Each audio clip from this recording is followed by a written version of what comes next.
We are all here at this education platform exploring ideas on creativity. Obviously, it seems to be the latest trend in education. But many of us might think of arts, music, poetry when speaking about of creativity. So, may I start with a basic question? What is creativity? Well, I think that's a very important question because, as you say, most people associate the word creativity with a work of art, with something that's nice but not important. But the real creativity that matters most today is what I call creative problem solving, bringing new ideas, new ways of thinking to problems and creating new possibilities, posing new questions, solving new problems. That's also a vital part of creativity. Is creativity really priority in today's world? You know, we've transitioned from an agrarian economy to an industrial economy to a knowledge economy and now to an innovation economy. We no longer even have a knowledge economy. Computers do all of the knowledge work for us. So the real value added today in the workplace is someone who can innovate, who can be a creative problem solver. So I think it is an essential skill and priority for the 21st century.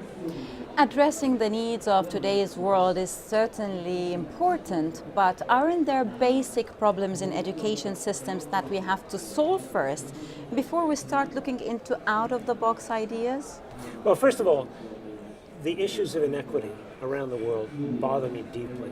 Childhood poverty is an extraordinary challenge for all of us in education. And the idea that we can fix childhood poverty by putting more pressure on teachers or having more tests is simply ludicrous. I think many education reformers in countries around the world are making a very serious mistake and not addressing childhood poverty.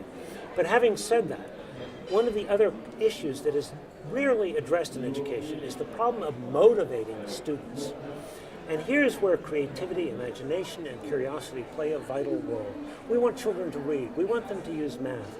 Unless and until we engage their intrinsic motivation, their natural curiosity, it's far too difficult. We cannot teach these basic skills, these in-the-box skills, very effectively unless and until we tap their innate curiosity and imagination. Can creativity really be taught? Isn't it something that comes from within? We are born curious, creative, imaginative. That is the human DNA. The average 4-year-old asks 100 questions a day. Most kindergartners think of themselves as artists. But by the time those children are 12 years old, they think the purpose of school is to get the right answers, not ask good questions. And they certainly don't think of school as being the place where they create anything.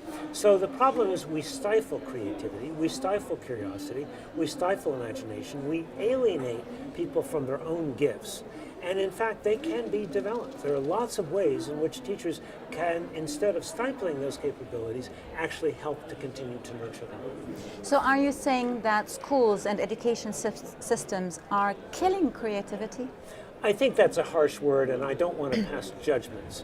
Let's just say that our education system today often stifles curiosity, creativity, and imagination, and does very, very little to stimulate it, except perhaps in a few of the extracurricular courses. How can we nurture creativity? Well, in my book, Creating Innovators, I talk about what teachers and parents do to nurture intrinsic motivation and creativity. I talk about the importance of play, passion, and purpose, all of which stimulates and encourages creativity. Whose responsibility is it to address fostering creativity in education? Is it the education system itself, the parents, the teachers, and what is the role each of these play in this? Well, I think the first challenge, the first responsibility lies with leaders. Our prime ministers, our ministers of education. We have to redefine the purpose of education. We have to reframe the education problem today. The problem is not to take an old, obsolete, industrial era education system and make it a little bit better with reforms. The problem is to reimagine education for an innovation economy in the 21st century. Leadership needs to clearly articulate this new challenge. Creativity plays a role in that. Then we need to develop better forms of assessment to help determine if children are growing in their capabilities to ask good questions, to be curious, to do research, to engage in presentations. That's the role of education leaders, to develop new methodologies, new assessments, to do what I call educational R&D, research and development. That's their role. Parents need to then also support this work and work with teachers to help to understand and motivate their children. Do you agree that assessments like marks and grades may be discouraging people to be creative? There are different kinds of assessments. Assessments which rank and compare children, I think, are counterproductive. But there are also formative assessments. Have I grown in the last 6 months? How do we know? That's an assessment. Have I become more able to ask good questions, to do interesting research, to give thoughtful presentations? Those are all things that can be assessed and should be assessed, but not necessarily compared to the person down the hall, simply compared to where I was 6 months ago or a year ago. Not to feel under pressure of having to perform well all the time. A certain amount of pressure is positive and productive. You know, I had to give a presentation this morning, as you know, in front of 2,000 people. That's pressure. But you know, it encourages me to kind of think through my ideas yet one more time, to try to customize them for this particular audience. So that kind of pressure to perform can be very, very positive as well as negative. Speaking of assessments, is there a way to measure creativity? How can we assess creativity? Here's the interesting thing. Leading companies throughout the world don't use data to make important hiring or promotion decisions.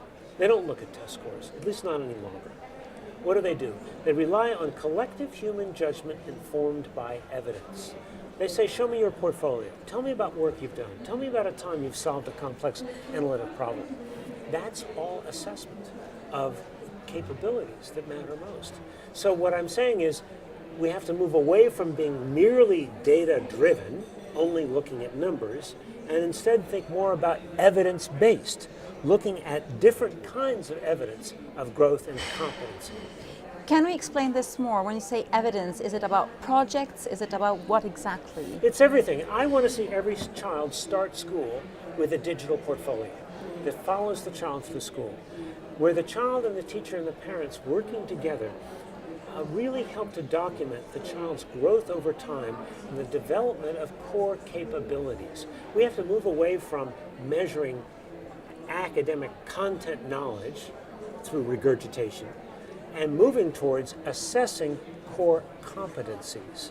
And that's a fundamentally different assessment. So the idea of a digital portfolio becomes a kind of collection of evidence of students' work and evidence of growth over time. Education systems, assessment ways and measures are things that have been established ages ago, and they are now part of our maybe daily life. How easy is it to do the change? Oh, it's very, very hard. But we have to understand that all of the trappings of education that we're familiar with are a part of the industrial era. They're obsolete. They're not merely failing, they're obsolete. And that's what we need leaders to clearly articulate as a new problem, a reformulation of the problem. Then we need to invest in educational R&D, research and development. We need to create models of better forms of learning, and that's already happening around the country. But the challenge is to recognize and affirm those new models and learn from them. How far should we go with creativity? How far should we go? Well, what's to stop us? You know, creativity is dynamic. Creativity is vital. Creativity is a life force. But it can be chaotic sometimes. Of course, absolutely it can be. And apropos of that, it's not only merely chaotic, it often involves failing. Something we hate to hear about in school. It's the worst thing that can happen. But there is no innovation without trial and error. We don't learn without making mistakes. How did you learn to walk? What if somebody had said to you, I'm sorry, you cannot walk until you can walk a straight line right down that hall. And you can't talk until you can talk in complete sentences. You learn through trial and error. You learn by failing. So that's a chaotic process, and that's the job of a teacher and a parent, to be a guide and a coach. Great. Do you think that education systems are ill-equipped to prepare creative students? And what do they have to adopt to address the future needs? Well, as I've suggested, we need to think about reimagining education for the 21st century. Existing education systems are ossified, they're bureaucratic, they're obsolete. It's no one's fault. It's just that they have been a certain way for nearly a century. And so now we have to create these alternative structures that point the way to a different future. I know that in this context of creativity, there are three key words for you, which are play, passion, and purpose.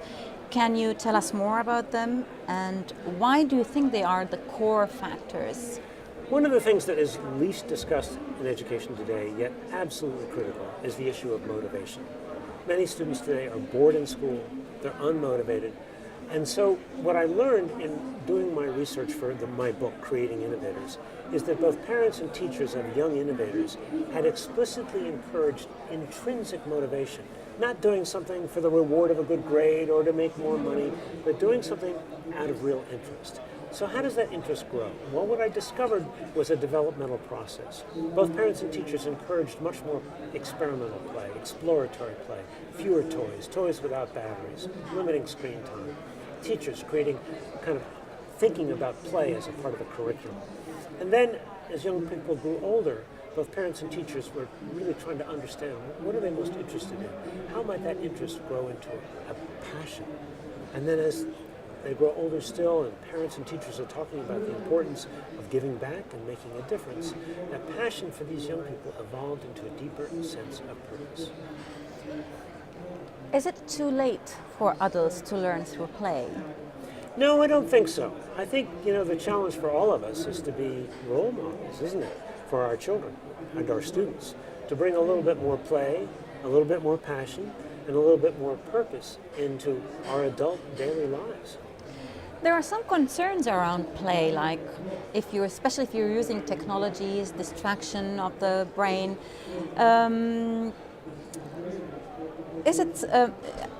What do you say on this, around this? Well, you're pushing for play, but at the same time there are disadvantages and there are concerns for so many people. Well, especially when it comes to technology. Technology is a double-edged sword. It absolutely promotes and encourages curiosity, creating, connecting, collaborating, but it can also be addictive. And so we, again, as adults, have to be guides to our children in using technology well, using it to create, to collaborate, to communicate, to learn, to grow, to ask questions, as opposed to using it for mere entertainment, which can be addictive. More broadly, parents are frightened. They say, well, my child goes outside to play, something could happen. He or she might bruise a knee or get a cut or fall out of a tree. Well, at some level, we have to let go of those fears as parents and as teachers. We have to enable our children to play. Probably can't learn to ride a bike without falling a few times. It's inevitable. Do you think creativity is the answer to employability? Creativity of and by itself, no.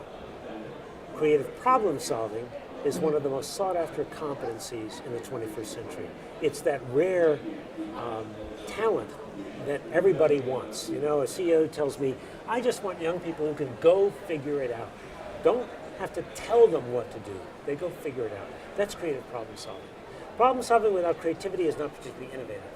Creativity without the ability to apply it to solutions of problems is not very effective either in the workplace. You need both.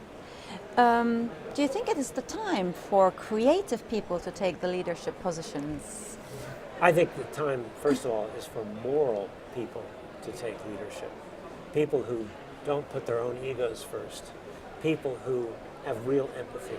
People, secondly, who can frame the big picture and frame the large challenges that we face and not try to presume to know all of the answers, to rather empower people to come up with new solutions. That's a different kind of creativity, I suppose. A leader who knows how to be humble, but also be very powerful in ways of coaching and educating others to engage. Great. Thanks a lot for this interesting interview. My great pleasure. Thank you for your great questions. Thank you, Tony. Enjoy it.